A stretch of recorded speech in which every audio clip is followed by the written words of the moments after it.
Ito naman ay mga blessings. Ito yung super gandang energy niyo, guys. Meron ditong presence ng another water sign, earth sign, Capricorn, Taurus, Virgo, Cancer, Pisces, Scorpio. So, eto guys, eto yung mga biyaya, no? Eto yung mga rewards sa inyo ni universe dahil sa inyong good karma, guys. Ibig sabihin, pagpapalain kayo ni universe, kasaganaan, pagpapala, bilang bahagi ng reward niya sa'yo, bilang aginaldo niya sa inyo, mga kapiksi, dahil sa iyong pagiging mabuti, dahil sa pagkakaroon mo ng mabuting intensyon, mga kapiksi, bilang bunga ng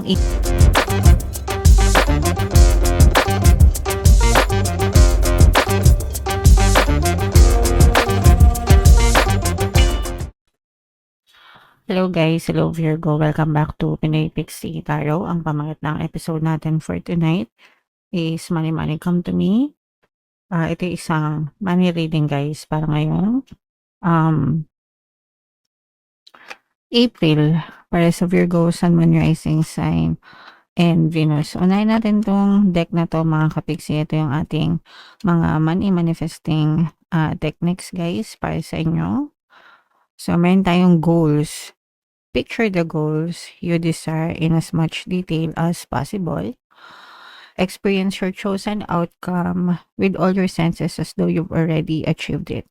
Hold that thought, then send it out into the universe with your love and thanks. So, pag sinabing picture the goals, mga kapiksi, visualization ito, daydreaming, paggamit ng inyong imagination para mag-manifest yung mga desires nyo sa buhay. So, for example, gusto mo magkaroon ng bahay, mga kapiksi. So, i-picture mo sa isip mo kung anong klase ng bahay yung gusto mo. Kung bungalow type ba, 2-story ba, 3-story ba, ganyan, townhouse ba, 'di ba? Mas maganda kung maghanap ka ng mga design sa internet. Nung nagpagawa ako ng bahay, guys, puro design ng bahay yung um, nasa Google ko. Anyway, yun. So, hanap kayo itsura ng bahay, mga kapiksi. Tapos, imaginein mo, what if nakatira na kayo dun sa bahay na yun, di ba? So, ano yung itsura ng bahay, anong kulay, saang subdivision, gaano kalaki, gaano kaliit, ilang kwarto, di ba? Tapos, imaginein mo kung ano yung mga furnitures na nandun sa loob ng bahay mo, kung ano yung interior design, ilan kayo sa loob ng bahay, imaginein mo nandun kayo sa sala or sa movie room, nanonood kayo ng favorite movies nyo ng family mo, o kaya naman nandun kayo sa dining room, kumakain kayo all together ng iyong buong family, anong naririnig mo, masaya kayong nagkukwentuhan, masaya kayong nagtatawanan, ganyan-ganyan. May amoy ba yung bahay niyo? Importante yung amoy guys, siyempre kailangan mabango, fresh yung loob ng bahay, mga kapiksi. Yung mga muebles niyo, yung mga furniture niyo, anong gusto niyo? Mga kahoy-kahoy ba? Or leather ba? Or cushion ba, 'di ba? So, depende yun sa inyo, mga kapiksi. You have to picture the image, guys, sa isip nyo and imaginein mo na nandun na kayo as if it's already happening right now, mga kapiksi. Okay? And you hold that vision in your head and paulit-ulit mo siyang i-visualize, mga kapiksi, hanggang sa it feels natural, hanggang sa feeling mo, eto na talaga, nandito na ako sa dream house ko, 'di ba?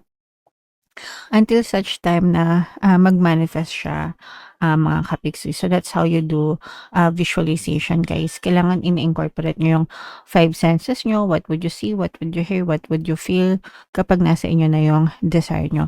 So, yung sinample ko, guys, sample, kunwari, bahay, no? Pero, you can do it with any desires. Kunwari, kotse, kunwari, laptop, kunwari, gadget, kunwari, trabaho, or mga dream vacation, guys, 'di ba? Whatever, applicable siya sa lahat ng bagay, even sa relationship, mga kapiksi. Okay? Alright. So, napaka-powerful ng visualization because our minds recognizes pictures, mga kapiksi. Okay? Alright. So, comment down below if naintindihan nyo yan and kung nagpa-practice kayo ng visualization, guys, comment nyo na rin yung mga success stories nyo, mga kapiksi. Alright, so hanapin natin yung energy ng Virgo at saka yung energy ng money, guys. Habang sinashuffle ko to, panoorin nyo muna yung video natin regarding sa ating paano mag-manifest ng abundance video card. Kapiksi, sawa ka na ba sa mga struggles at hirap sa buhay mo? Masipag ka ba at masikap sa buhay ngunit hindi ka pa rin umaasenso? Ilang beses ka na bang nag-attempt magnegosyo at mag-invest pero palagi ka pa rin nalulugi? Sa pagkakataon na ito ay maaaring may subconscious beliefs ka na nagiging balakid sa iyong pag-unlad at pagyaman. Introducing, paano mag-manifest ng abundance video course. Dito ay matututunan mong ma-overcome ang mga balakid mo para tuluyan ka ng umunlad, umasenso, sumagana, maging matagumpay, successful at maswerte sa iyong kabuhayan, pera, trabaho, negosyo sa lapi at kaperahan ng bonggang-bongga. Dali, mag-send na ng email sa pinoypixie@gmail.com at simulan na ang iyong pagyaman ngayon. Alright, so sa lahat ng gusto mag-avail ng course guys, meron tayong paano mag-manifest ng abundance video course, paano mawala ang third party at magkaroon ng harmonious na relationship, paano pabalikin sex, reverse breakup sa mga interesado guys, mag-send lang kayo ng email sa pinoypixie@gmail.com. And sa mga naghahanap ng pampaswerte guys, meron tayong money shaker jars, ito yun guys, no? At saka ito mga bracelet. Ito yung WhatsApp number natin guys, nasa screen, chat nyo lang ako dyan mga kapiksi. Wow! So, Virgo kayo ay represent ng Queen of Pentacles sa ating spread, mga kapiksi. Ito yung ating money energy. So, this is both positive and negative. Ang nakikita lang natin dito sa negative, guys, is for some of you, pwedeng may mga bagong opportunities, mga bagong idea kayo na naiisip, no? Actually, mga bagong idea, mga bagong plano, pero parang nag-uurong-sulong kayo, guys, sa mga desisyon nyo. Ibig sabihin, pag urong-sulong, hindi pa kayo masyadong desidido, hindi pa masyadong make up your mind, ganyan. Hindi pa kayo masyadong desidido, period. Kaya for some reason, pwedeng hindi pa kayo handa, pwedeng meron pa kayong fear or doubts or kinatatakutan, pwedeng meron pa kayong mga inaantay na impormasyon or some kind of go signal, kaya parang hindi pa kayo makapag-desisyon. And okay lang yan guys, kasi hindi naman talaga natin dapat minamadali yung mga bagay-bagay sa buhay natin. Mas maganda kung pinagpaplanuhan na mabuti, mga kapiksi. Pero okay lang din na magsimula tayo guys, kahit may duda tayo, no? Paunti-unti, wag natin biglain, mga kapiksi, kasi habang nandun tayo sa proseso, natututunan natin kung ano yung kulang, kung ano yung dapat nating gawin, mga kapiksi, hanggang sa maging smooth, hanggang sa maging swabe, hanggang sa maging madali yung proseso para sa inyo, okay? Kasi kung hindi kayo magsisimula guys, wala talaga kayong mararating or matatanggap na resulta sa buhay nyo, Virgo. So, importante talaga na may sinisimulan kayo, mga kapiksi. Kahit walang tumutulong sa inyo, ang importante is tulungan nyo yung sarili nyo guys. You just have to start from somewhere, guys, okay? Alright, so yan yung sa bandang negative guys. Ito naman ay mga blessings. Ito yung super gandang energy nyo guys. Meron ditong presence ng another water sign, earth sign, Capricorn, Taurus, Virgo, Cancer, Pisces, Scorpio. So, eto guys, ito yung mga biyaya, no? Ito yung mga rewards sa inyo ni universe dahil sa inyong good karma, guys. Ibig sabihin, pagpapalain kayo ni universe, kasaganaan, pagpapala, bilang bahagi ng reward niya sa'yo, bilang aginaldo niya sa inyo, mga kapiksi, dahil sa iyong pagiging mabuti, dahil sa pagkakaroon mo ng mabuting intention, mga kapiksi, bilang bunga ng iyong good karma. So, talagang very blessed kayo guys, no? So, pagdating sa kaperahan, trabaho, negosyo, kung ano man ang source of income nyo, talagang magtutuloy-tuloy ang blessings na yon, guys, kasi deserve nyo yan, mga kapiksi. Hindi natin sinasabi na malaki yung mga biyaya, pero may mga biyaya, okay? May mga biyaya guys, and importante yun. As long as may biyaya kayo, may blessings kayo, may rewards kayo, okay yun guys. Dapat lalo nyong hina-highlight, dapat lalo kayo nagpapasalamat, kasi the more na nagpapasalamat kayo sa mga blessings, kahit gaano kaliit, kahit gaano kalaki, lalo nyong na-attract yung mga blessings na yun sa buhay nyo guys, okay? Alright, and ito nga yung sinasabi na, ayan, no, these are all brand new beginnings, mga kapiksi, no? So, lahat ito yung mga bagong simula, mga bagong plano. Sabi ko nga sa inyo guys, may mga pinagpaplanuhan kayo sa buhay nyo, pero kailangan nyo ng action, kailangan nyo ng push, mga kapiksi, no? Kasi yung iba sa inyo parang medyo natatakot kumilos.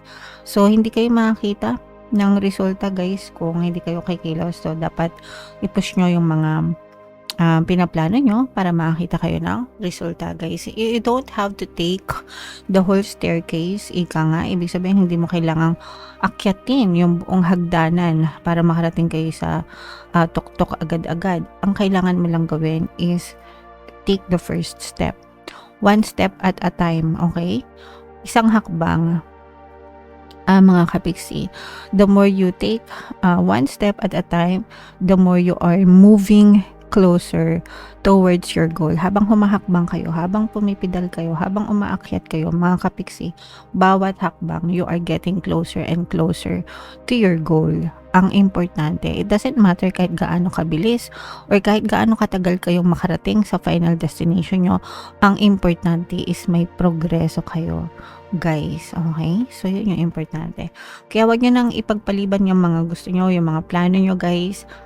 Ang pagkakaiba ng mga taong nakakaalam sa taong nagwawagi ay nasa pagkilos. Kahit maraming kayong idea, kahit maraming kayong plano, kung wala naman kayong sinisimulan, wala din kayong makikitang resulta, guys. Okay? Alright. So, comment down below if naintindihan nyo yan, guys. I-mind nyo itong mga blessings na to, itong mga good karma na to, itong mga rewards na to, guys, no? Sa comment section kasi yan yung mga magagandang nakita natin para sa inyo. So, bunot lang tayo ng isa pang card para sa inyong additional na mensahe. Virgo. Inner goddess. Ito yung sarili nyo, mga kapiksi. Awaken the goddess within you, no? Through dance, self-care. Ito, nakita natin yung self-care dito, guys. Appreciation and your divinity. So, ibig sabihin, i-unleash mo yung power within you, guys. Yung sarili mong kakayahan. Mga kapiksi, you have to be confident. You have to believe in yourself, guys. So, kailangan mong maging positive, no? You have to bring out the best in you by being positive yourself, guys. Yes, kaya ko yan. Yes, magagawa ko yan. Yes, kung kaya ng iba, kaya ko rin. Yes, mararating ko yan. Yes, magtatagumpay ako. Yes, uunlad ako. Okay? You just have to believe in yourself, guys, no? Okay, kailangan mo ng push sa sarili mo. Guys, no, hindi mo kailangan ng, well, it's important na meron kang motivation from other people, pero kahit anong motivation nila, ikaw pa rin yung main source ng energy mo. So, ikaw yung dapat na nagpo-push sa sarili mo, Virgo. Okay? Alright. So, comment down below, guys, if naka-resonate kayo dyan, and i-mind nyo na yung mga magagandang blessings dito, guys.